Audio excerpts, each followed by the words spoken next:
We're looking at homework for section 6.2. This is question number 10. In a random sample of 8 people, the mean commute time to work was 36.5 minutes and the standard deviation was 7.3 minutes.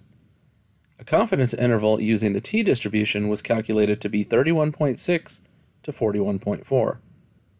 After researching commute times to work, it was found that the population's standard deviation is 9.6. Find the margin of error and construct a 90% confidence interval using the standard normal distribution with the appropriate calculations for a standard deviation that is known. Compare the results. So in this question, we're not using the t-distribution, we're using the standard normal distribution. So our first step here is to look at the margin of error formula, which is E equals ZC times sigma over the square root of n. Hopefully you see how similar this formula is to the t-distribution formula that says TC times S over the square root of n. So the reason that we're using this is because sigma is known. When C is 0.90, ZC has a 1.645 value, so that value can be found in the table of frequently used ZC values that I gave you in section 6.1. So the error is going to be 1.645 times 9.6, which we said was the population standard deviation, over the square root of the mean, which is 8.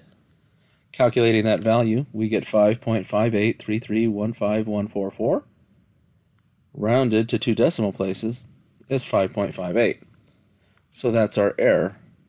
To find the confidence interval, we then take that error and subtract it from the mean and add it to the sample mean. So the formula is x bar minus the error, x bar plus the error, which is going to be 36.5 minus 5.58 and 36.5 plus 5.58, which gives us a confidence interval of 30.92 to 42.08. That is your 90% confidence interval. Once we've got that confidence interval, we want to be able to compare the two results.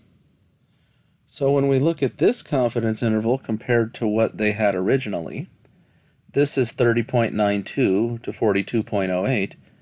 The original t-distribution confidence interval was 31.6 to 41.4. So this standard normal distribution confidence interval is wider than the one that we found with the t-distribution.